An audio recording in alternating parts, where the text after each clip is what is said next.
Here's a 3D demo by Daniel Rehn called The Staff from 2009, made in Clickteam Fusion.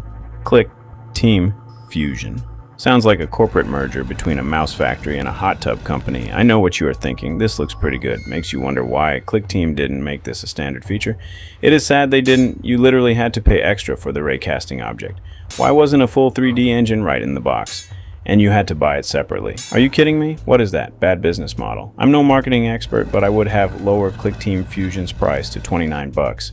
Sell millions of copies. This would place Clickteam Fusion as the #1 game engine on the planet. Instead, they went for $399 a copy and selling these plugins.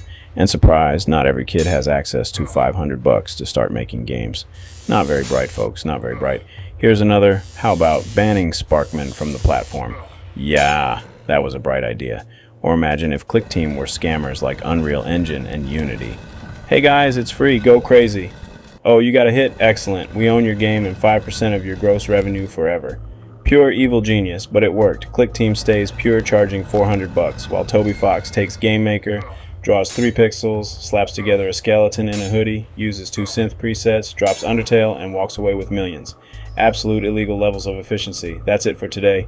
See you in the next video. Bye for now.